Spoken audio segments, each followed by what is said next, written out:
York speaks, beloved soul. The sands of the desert once swallowed the words of fire. They were hidden in caves, sealed for generations, waiting for this time, your time.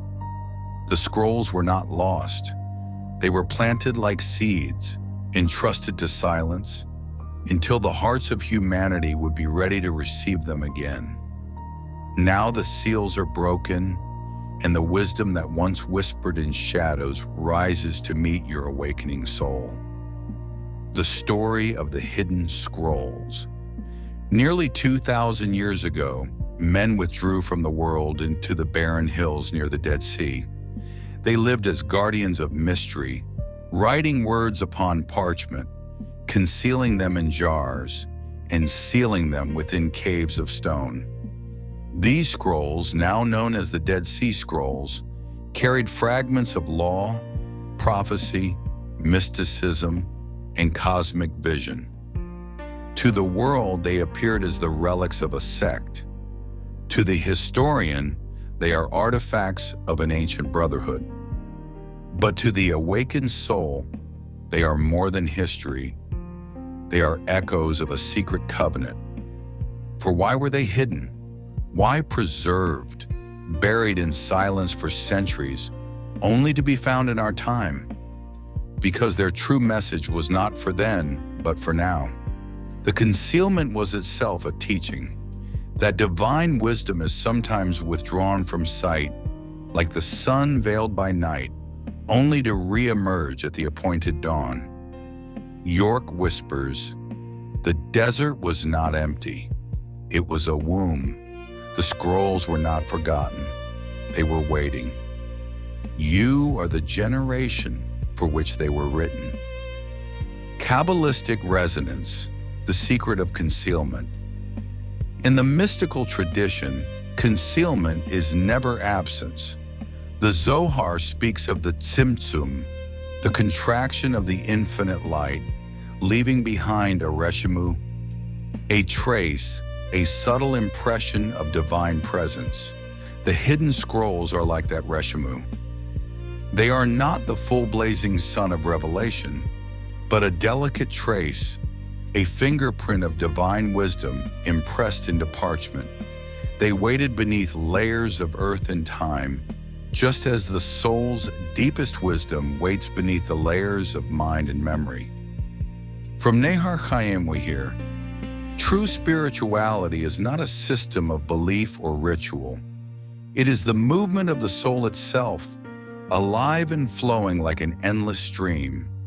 A reflection only, like the reshimu left after the first tzimtzum, a trace carved into existence.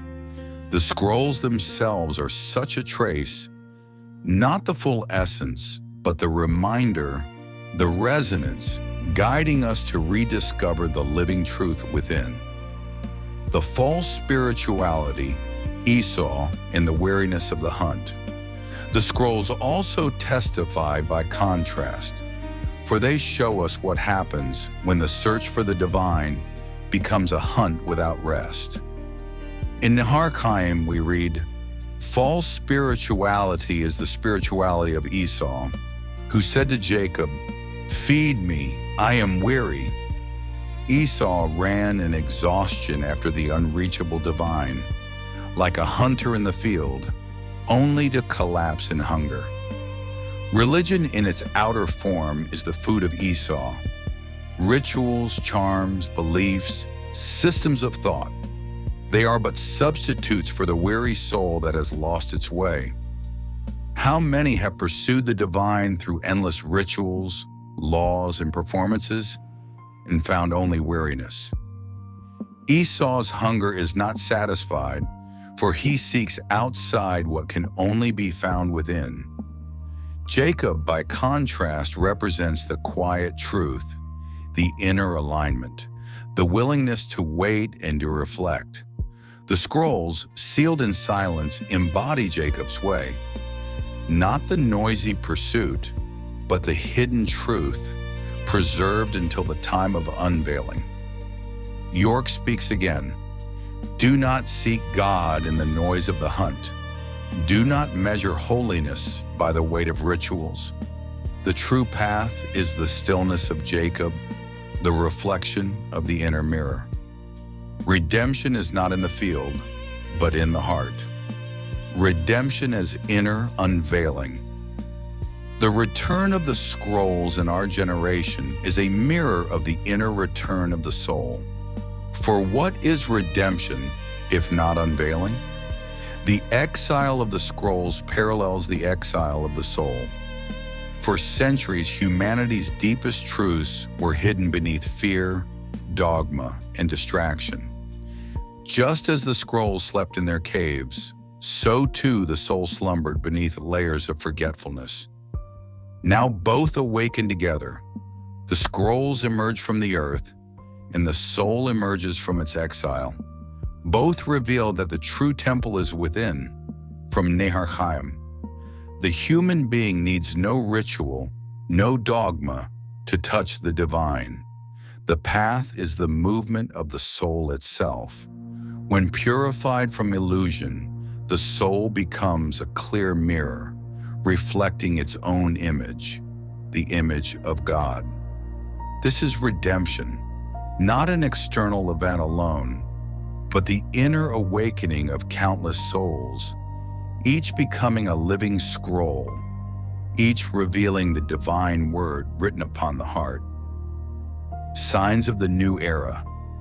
As this unveiling unfolds, you may feel old beliefs falling away, like dried parchment crumbling. A hunger for authenticity, for truth unmediated by systems. A rising sensitivity to the movement of your own soul. A longing for simplicity,